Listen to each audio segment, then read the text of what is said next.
All right. All right, guys.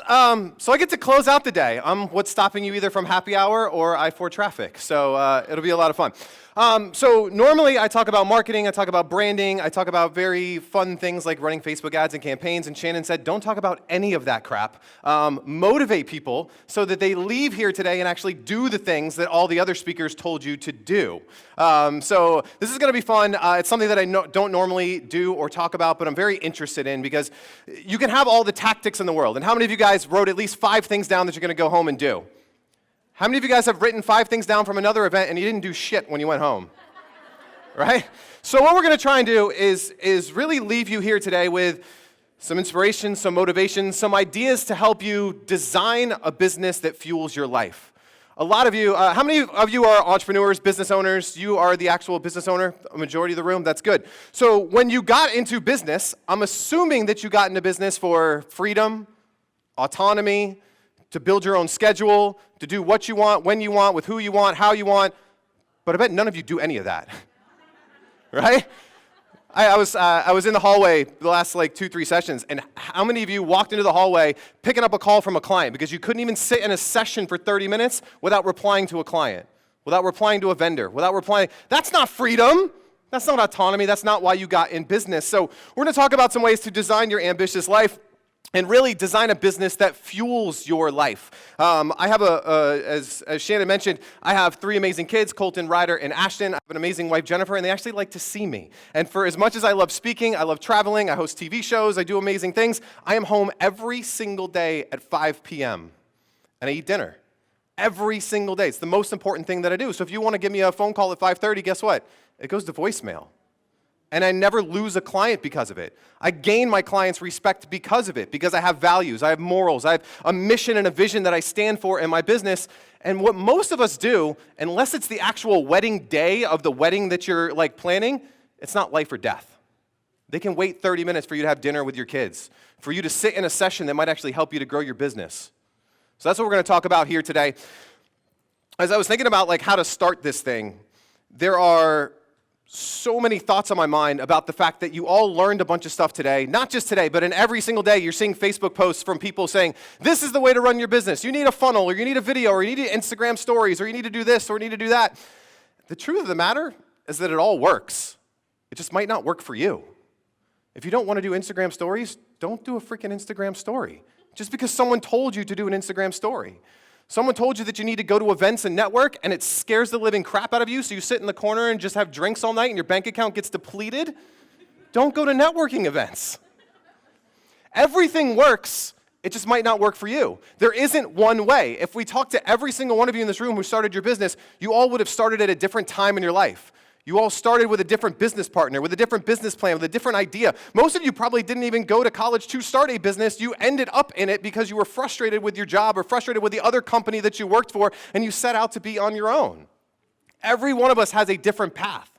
How many of you started your business after the age of 40? Good number in the room. You don't have to start when you're 22. You don't have to be an Instagram model. You don't have to be an influencer, all these things that people tell you. There is no one way, there's just your way. And there's only one way to use a clicker, and I don't know how to use it. There's this mindset mentality. If you go on Instagram, you follow Facebook, you follow all these young people teaching you how to run your business. They say that you need to hustle and grind all day. That if you're not hustling and grinding, you're not growing your business. That you need to grow or die. And that's complete nonsense. You didn't start your business to hustle and grind all day. You started your business to solve a problem because you knew you brought something unique and cool into the marketplace. You don't need to wake up at 8 o'clock in the morning and check your emails, and then go to the coffee shop to check your emails, and then get in an Uber while checking your emails, to go back to the different coffee shop to check. That's not running a business. That's not being efficient. There's also this idea that you need a laptop lifestyle. And that you don't need an office, and you don't need employees, and that you don't need all the things that actually make businesses work, and systems and processes. I think there's somewhere in the middle that we need to meet, and that's where I live my life by. There was a time about 6 or 7 years ago, myself, my partner Nick, we were still building a very large agency, but at the time, our goals were $100 million agency, 300 employees. And we about jumped off a cliff getting halfway there. because we realized that what we were really good at was not the business that we were building ourselves into. All of a sudden, we were HR managers. And we were managing people who had a flat tire, and they couldn't get to work that day. And we were dealing with those issues instead of the issues that would actually grow our business, or the things that actually lit us up and light us on fire. There's a lot of photographers I've talked to in the past, last year's event with Shannon, who they don't even take photos anymore. They're too busy doing paperwork and doing contracts and doing all the other things in client services that they haven't taken a picture in weeks. That's not why you started a photography business. So you have to find out where it actually makes sense for you to grow your business. You don't need to hustle all day, but you also don't need a laptop lifestyle. You don't need to grow or die. There are ways to do this in the middle. I love this fad right now of like morning routines. How many of you guys have seen like that article on one of the million websites that are like the 87 things you need to do in the morning if you want to be a millionaire? Right? And it starts by waking up at 4:45. You got to do gratitude, right? You got to write down 87 things that you're grateful for. Then you got to go and do prayer journal. And then you got to go on your index cards and study vocabulary for 15 minutes. And then you got to go make the weird juice with the turmeric and the like weird essential oils, and you have to drink it. And then you got to have the great and then you got to go to the gym. And if you have to do all of that to be successful in your life, that is not a great way to live. There are 1,000,001 ways to be successful. This morning, I woke up, I didn't do any of that crap. I watched SportsCenter for an hour. And guess what? I'm still on stage speaking to a bunch of people, growing my business, selling things online right now, getting big clients, doing big deals on TV shows. There is no one way. So by you seeing somebody who's maybe ahead of you in a different way, and they're doing things one way, you don't have to do it their way. You get to do it your way. That's the most important thing, because what's really important is, what do you want?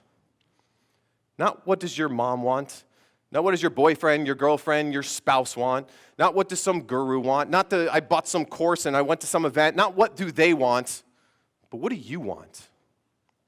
Do you want a 10, 20, 30, $50 million business? Or are you happy making $100,000 doing a couple events a year and having a damn good time doing it? Or something in the middle? Or neither one of those? What do you want when you wake up in the morning? What do you want to do that day? How do you want to serve, make significance in the world? You get to choose that. Ah. Damn it, lost the thunder. Why am I going the wrong way? No, go the other way, go the other way, go the other way, go the other way. I don't know which way is backwards. We'll just figure it out. So, it's all good. The slides really just keep me on point. There's really no value of you whatsoever on the slides. They're really just to keep me on track. You have to decide what makes you happy. A lot of us, I can see it on your faces. I see it on the faces of business owners I talk to all the time. They're in business, and they put on this facade that their Instagram makes them look super happy, but they're really not, because they're up till 10 o'clock, 11 o'clock, 12 o'clock, putting out fires, dealing with issues. What are the things that make you happy in your business? How can you design your life and your business in a way that actually allows you to do the things that is happy? Because everything else isn't necessarily real. What is real, I already told you guys, my family's real. I have to go and hang out with them and want to hang out with them. They make me happy. So why would I do things in my business that jeopardize the things that actually make me happy? Why would I schedule a meeting at 6 o'clock at night when I could have done it at lunch, when I could have done it at coffee, when I could have done it at 2 o'clock, and take away what is actually important to me and to the people in my life? You guys make those decisions every single day. I haven't done a dinner meeting in 5 years. Guess what? People like coffee. People like lunch. There's this awesome thing called a phone. I don't need to meet with you in real life, right? There's FaceTime. Then I can see your face. It's kind of creepy. Don't like it, but it still works. Find the things that are real to you in your life and schedule your activities accordingly. Schedule your activities around the things that you want to do. You can really see what's important to you based on your calendar. If you say your health and your fitness is important to you, well, where is that scheduled in your calendar? Is it an afterthought after your social media, after you check stuff, after you go to Netflix? Or is it scheduled in there like an appointment with a client? If getting new business is important to you, where's that in your calendar? That every Monday morning I spend 9 o'clock to 11 o'clock going on LinkedIn and developing new relationships, that I'm going to spend this time generating ads. Like, where in your calendar are the things that are actually important to you? What I believe I said it earlier, is why we got into the business is for autonomy. Being able to do what you want, when you want, with who you want, how you want. That is real, and that's a decision that you all have. If you have a crazy client, that's your fault. You took it on. You pitched them. You probably pitched them really hard to become a client, and then you bitch and moan and complain about them after you try to pitch them to become a client. That's not working when you want, how you want, with who you want. I know I'm not really talking about marketing, advertising, and stuff today, but you attract what you put out into the world. Your posts on social media, your interactions, your relationships, your referral network, all of that is what attracts people into your life. So if you're attracting Walmart customers and you want Nordstrom customers, you might need to change your marketing. You might need to change your branding. You might need to change your language. You might need to change the league that you play in so that you start attracting the right people into your life.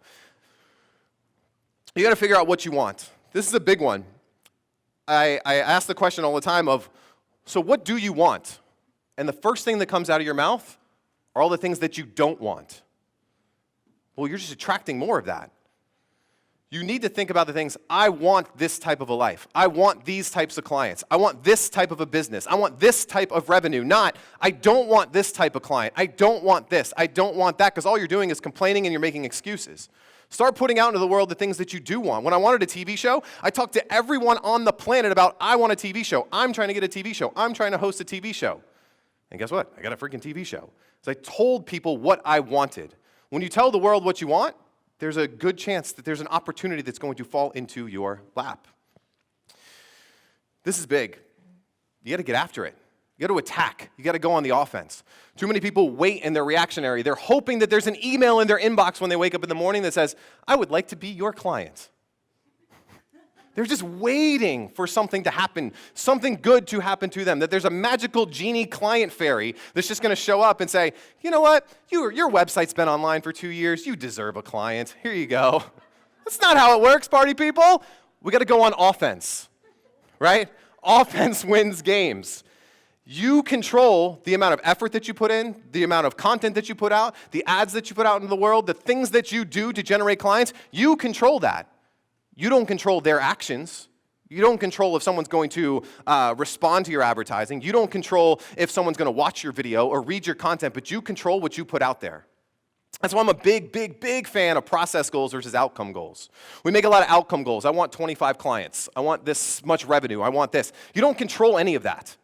Because I can give the best pitch in the entire world, but you're traveling to Monaco tomorrow and you're not signing up for my services no matter how good the pitch is.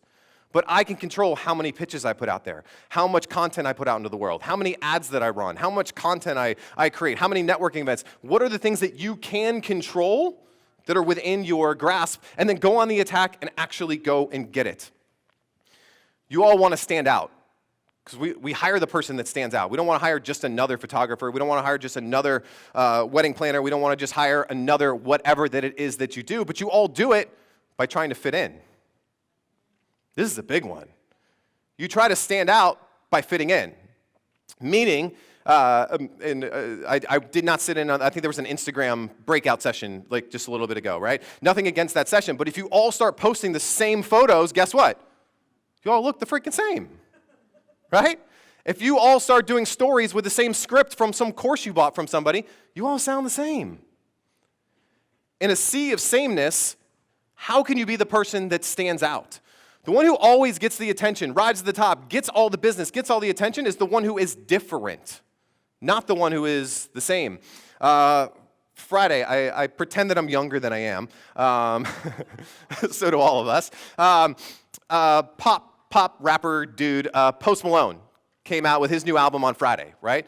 #1 album, second highest selling album of the entire year. Did it by sounding different and looking different.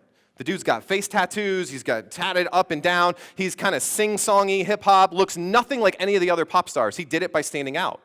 Lady Gaga became, in her time, did it by standing out. Not by looking the same, not by sounding the same, not by doing the same things. You get ahead by standing out, but you can't do that when you're just trying to fit in. When you look and sound like everyone else, you get treated just like everyone else. You can't raise your rates. You can't charge more for what it is that you do. You can't get the clients that you want because they're too busy going after the person that they want. Very, very big lesson there. So I'm into some super weird stuff, and I tell my clients about this because it allows me to stand out. When I grow up and I sell my business for a lot of money, I want to be the green arrow, like a billionaire playboy philanthropist, although I wouldn't be a playboy because I am married and I have a lot of kids, but you get the concept. So instead of just thinking about this, instead of sitting into the crowd, I go out and I do archery lessons. Super weird. Like, how many of you guys go and just do archery lessons? That's really random, right? Do a lot of Spartan races. I also went in and did American Ninja Warrior training last year, and I got to run the course because that is one of the coolest things you could do. And this was me running the course earlier this year. You can see how amazing that I am at this sport.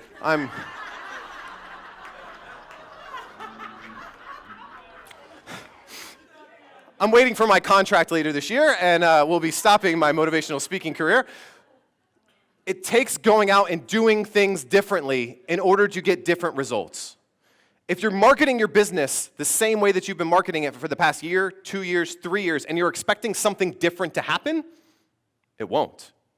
Doing more of the same today doesn't give you the same results, it gives you diminishing results. Email marketing used to be 100% of my business just 3 years ago. 100% of my business. Every single client, I'd send an email out, money would come in. Now it's down to 20%. So if I just did more emails, would that get 80% more revenue in? No. You need to find more channels. Doing the same thing over and over again and expecting different results, Einstein called it insanity. Today it's called bankruptcy. You need to be testing new things. Now, does that mean that you need to jump on every single social trend? Does that mean you need to try every single advertising? No. But if you're continuing to do the same thing and you're seeing diminishing results, doing more of it won't get you to where you want to go in your business. So I have this concept. Man, I'm really good at this today. Winning. I have this concept, and I'm writing a book on it right now. It's called More Than an Entrepreneur. And it kind of goes back to this whole mindset of, I really believe that you guys weren't put here to just work 24/7, that you were put here to create an incredible life for yourself. And so there's 4 ideas. It's an acronym called MORE that I really believe can help you. And that's what I'm really going to cover here today and kind of go into depth on them that will allow you to create your ambitious life. And the first one, I think is the most important one, it's momentum. As an entrepreneur and as someone who is creative, momentum is your lifeblood.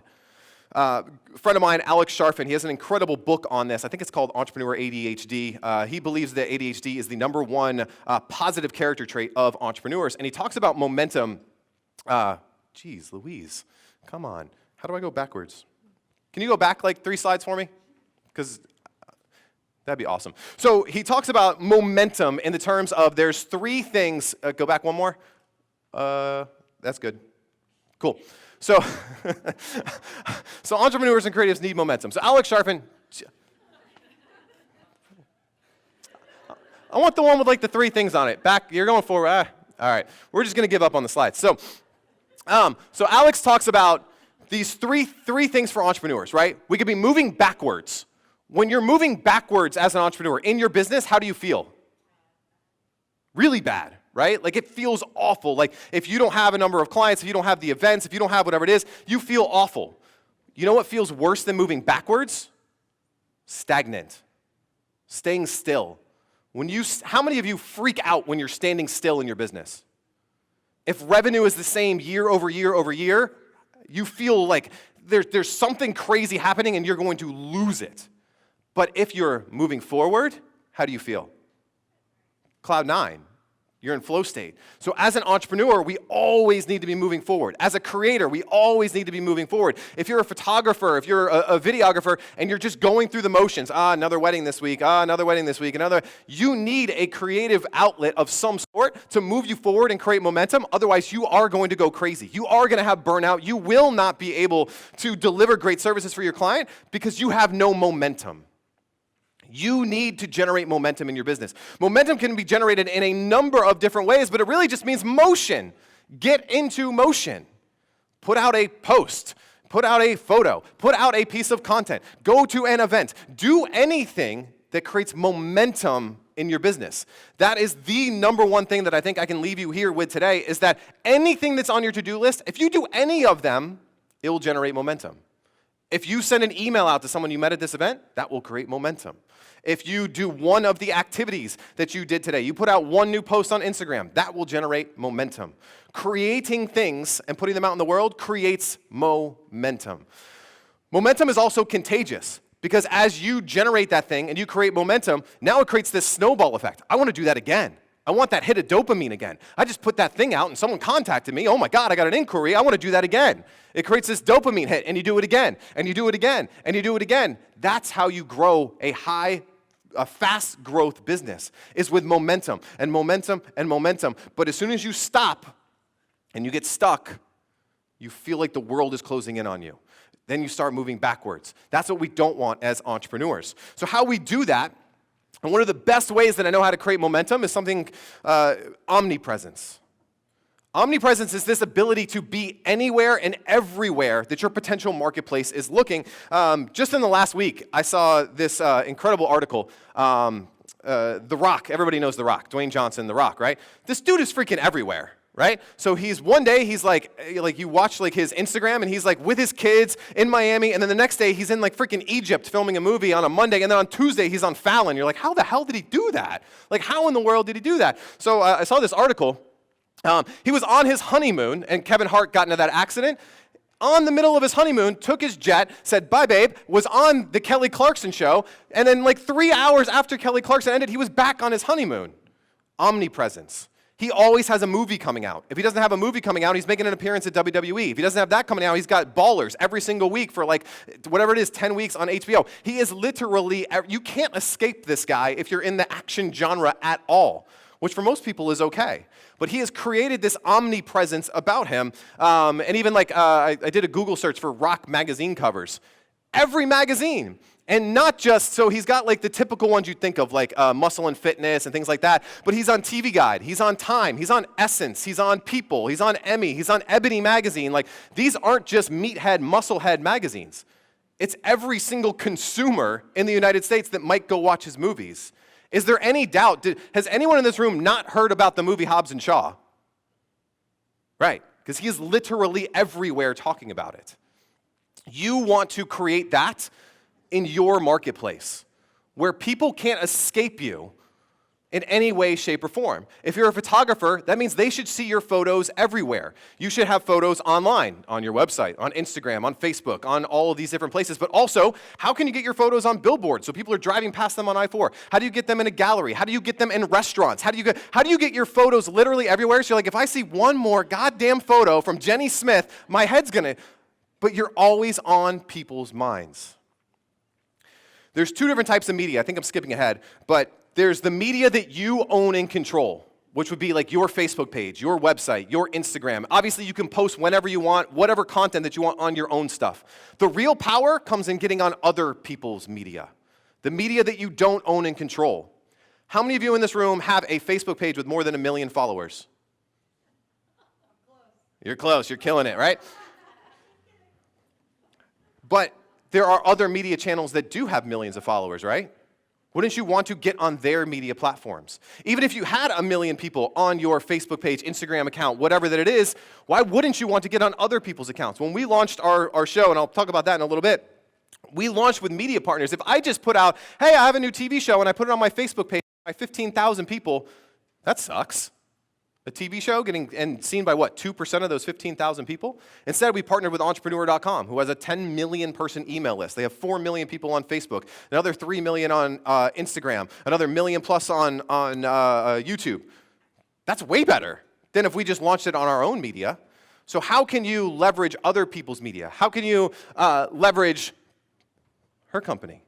How can you leverage the local wedding magazines? How can you leverage Orlando Weekly? How can you leverage Access? How can you leverage Wekiva Springs Life? That's a real magazine. You know? Yeah, and it's a cool magazine. I got a full page in there last year about the show, so it was awesome. But how can you leverage, there's like the Orlando Dining magazine, there's a Winter Park magazine. Like, how can you be leveraging all of these different media companies? And guess what? They all have limited budgets. I love all of them, but Shannon, how much budget do you have to hire, 30 writers and, a couple video editors? And you hear that?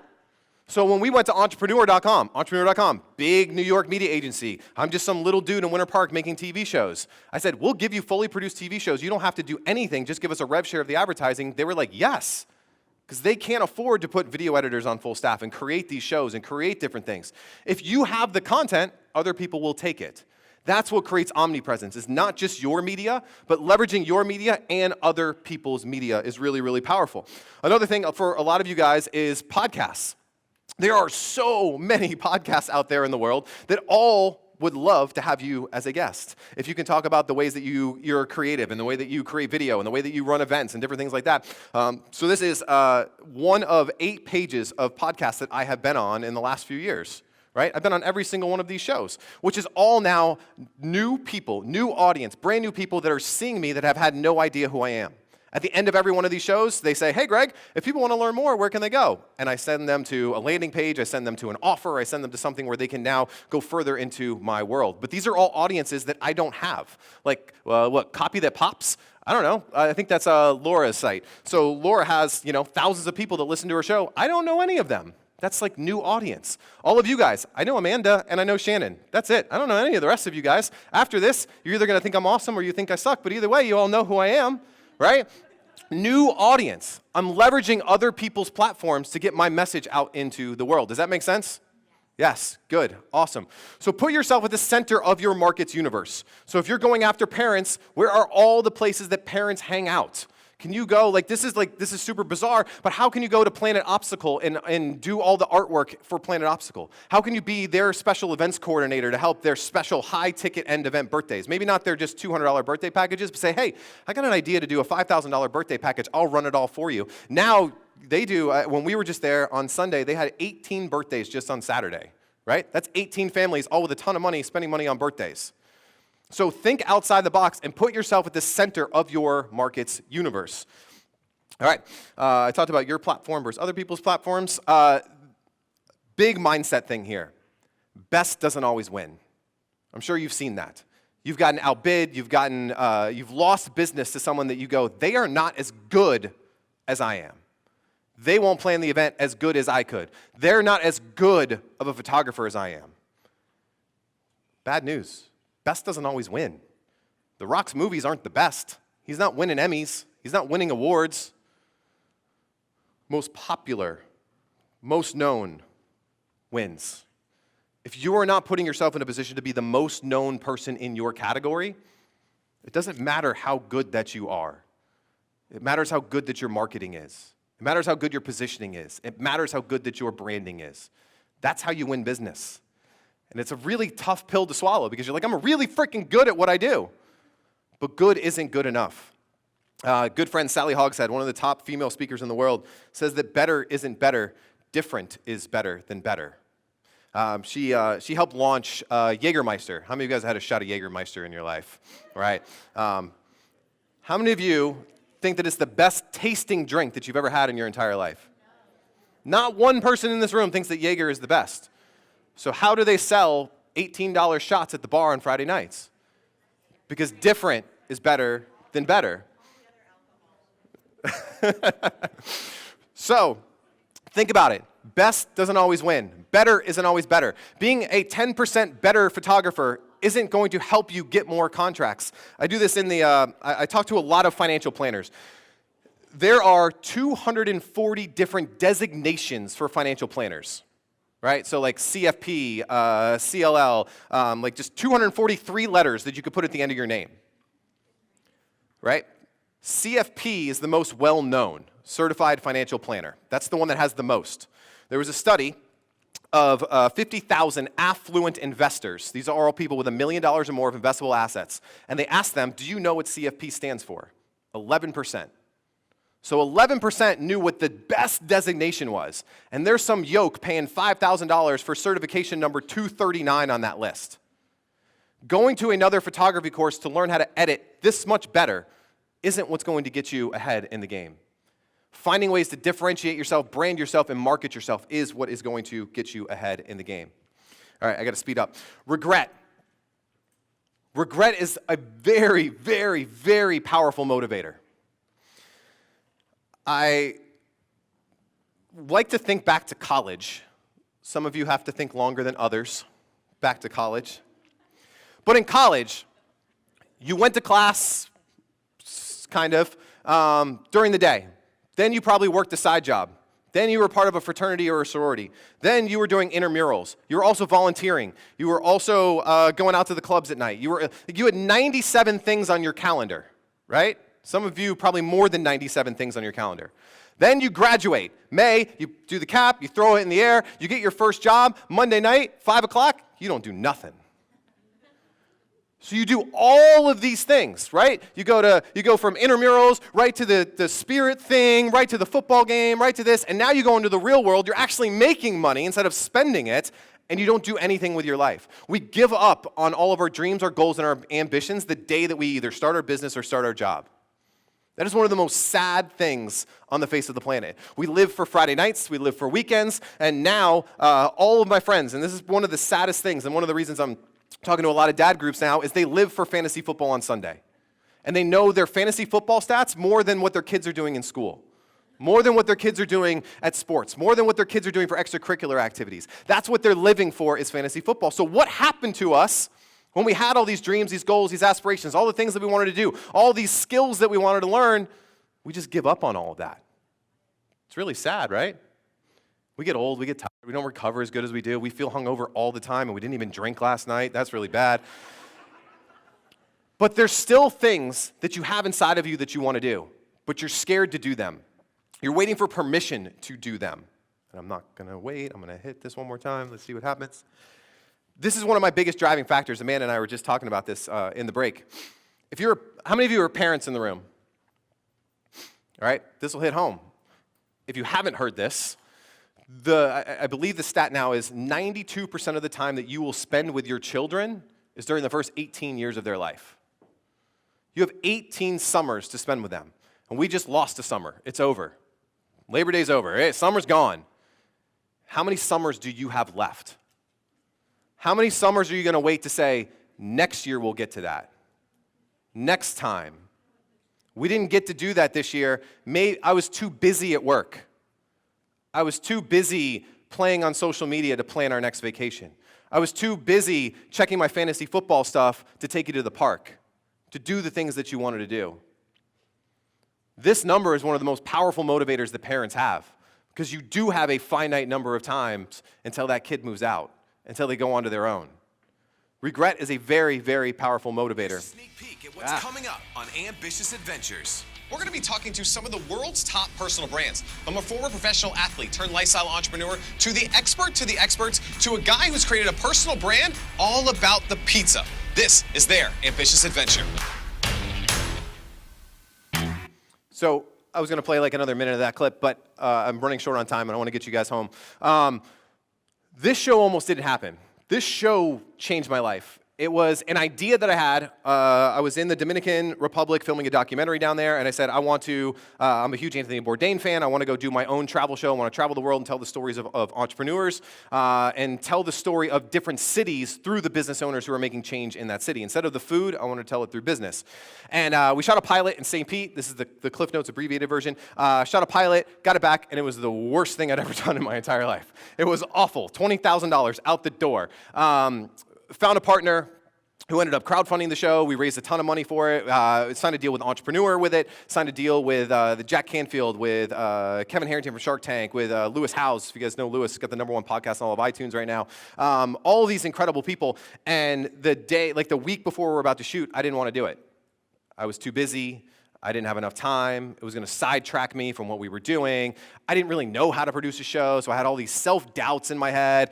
Am I really worthy of hosting a TV show? Who am I? I'm just some kid. I didn't even go to school. I dropped out after a year in college. I did that. All of these fears and these doubts go into your head. The same fears and doubts that you guys have every day when we're going out into the world and we're trying to do deals and we're trying to grow our business. All of these doubts into my head. And it took Brandon, my partner on this, to say, snap out of it.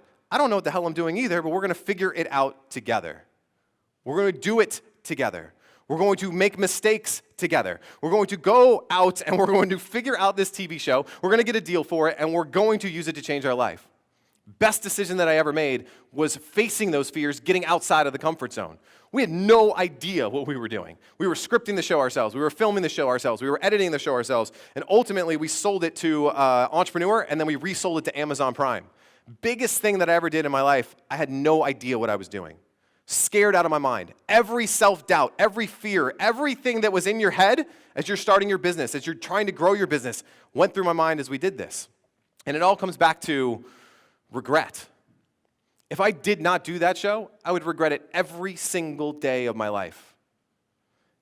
If I didn't go out and create that relationship with Brandon, didn't go out and speak at his event, if I didn't take those opportunities, if I had waited for somebody to come up to me and say, you know what, Greg, you've been in business for 10 years, you can host a TV show now, go out and do your thing. There's no fairy coming to save you guys.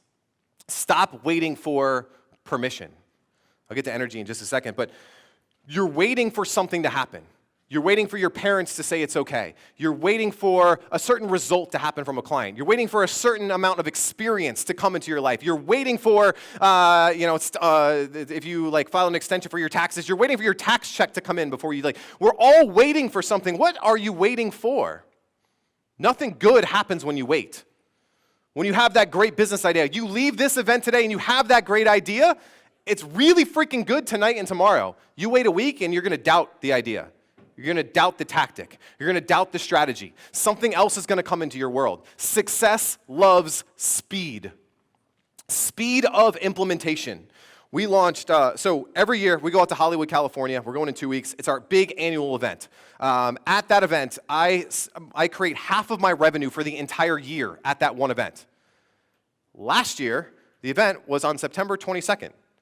I had a baby on September 22nd. I lost half of my revenue for an entire year in a multi-million-dollar organization. Painful. 2 weeks before we had the kid, when I knew I wasn't going out to the event, I called 2 friends at midnight, panicked. I need an idea. I sent an email out to my email list. I have a brand new opportunity for 20 clients. If you want one of them, we can jump on a phone call tomorrow. I booked 20 phone calls the next day. The first phone call, my 2 buddies, we were on the whiteboard making the offer up on the fly as I'm talking to people on the phone. I sold 12 of them that day because I didn't wait for permission. I didn't wait for someone to say it's okay. I didn't wait to have the perfect offer, the perfect opportunity. I took charge and I went on offense. Stop regretting things. Stop waiting for permission. Stop waiting for people to say it's okay because success loves speed. Go and get there today. Energy, last thing I got. There's 3 kinds of energy I want to talk about. There's physical energy, the way that you take care of yourself, the way that you carry yourself, the way that you show up in the world with that big smile. Do you attract people into your life or do you repel them because you walk around all mopey and sad and I'd love to do your wedding. I can make it really fun and we'll have a good time together and there'll be balloons. The energy that you bring into a room is really, really important. Energy is contagious. My negative energy will rub off on you. My positive energy will rub off on you. My excitement will rub off on you.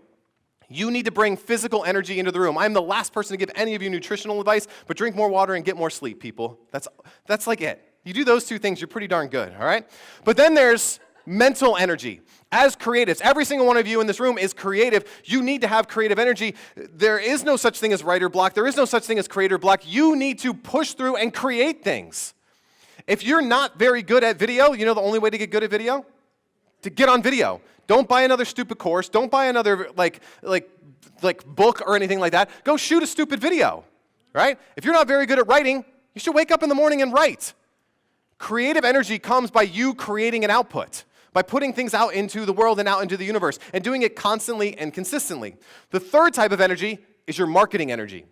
Earlier I said that everything that you do attracts and repels people. Marketing should do that. It's okay to turn people off with your marketing. It's okay to turn people off with what it is that you do because you didn't want them in your life in the first place. You want to attract the people that you want. So every single piece of marketing material, every piece of content, everything that you do, every way that you communicate is either bringing people closer to you and bringing in the right people, and it's repelling the wrong people, or it's attracting the wrong people. The energy and the vibrancy of your images, the energy and vibrancy of your videos. If your videos are dull and boring, you know who you're going to attract? Dull and boring. If you're vibrant and full of life, you're going to attract people who are full of vibrancy and life. So I just Googled 2 random images. I went on Instagram and I did hashtag Miami photography, and I found these 2 images, both from photographers in Miami, both of them trying to get business of people to hire them to do photography. One, there's nothing wrong with the chick wearing the hat, but it's a little dull. There's not much life. And then you have the other one, colors, vibrancy. Which one are we more attracted to? Where does the eye go? This is what you're competing against. Every single thing that you put out into the marketplace is creating energy. Energy that's either being attracted to you or away from you. The biggest thing that we're all fighting is for people's attention. So if you're dull and boring, they don't even say, she's dull and boring. You know what they do? They just scroll right past you like you don't even exist. Your job is to get people's attention. You get people's attention with energy. That's the most important thing you can do in your marketing is create energy, create excitement. Every day when you wake up, you get to choose the amount of energy that you bring with you. You get to say, today I'm bringing the energy, or today I'm not. That's your choice, not anyone else's, but yours when you wake up in the morning. So that was kind of the 4 things that I had for you guys today. I've got one last kind of thing. My favorite thing that I get to do in life is be a baseball coach to my kids. And right now, season starts this Saturday. So we're talking to all these kids right now, and they're going through practice. And we're telling them to just play hard, that you're going to make mistakes. The ground ball is going to go under your legs. You're going to throw the ball over the kid's head. You're going to run to the wrong base. You're going to do all these things, but do it all out. Do it at 100 miles an hour. If you're going to miss that ground ball, freaking miss that ground ball. If you're going to throw the ball over Amanda's head, it better go to the back of the freaking room. You're going to make mistakes. You're going to go out and you're going to put an Instagram post up, and people aren't going to like it. People aren't going to comment. People aren't going to go to your website. You're going to put an ad out there, and no one's going to call. You're going to go to an event and have a booth and work it, and you're going to think, this is the day we're going to get so many leads, and you're not going to get leads. That's marketing. That's life. That's business.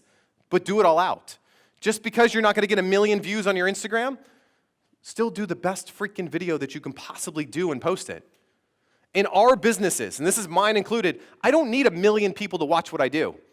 If I had 10 people watch my video and 1 became a client, that's a home run. Every single person in this room, that's a home run. Remember that. Every single person that watches your stuff, that follows you, that sees what you're doing is a potential human being that might actually contact you. We don't need viral hits. We need to care about people, and we need to play full out. You do those things, and you will have an ambitious life. Thank you, party people.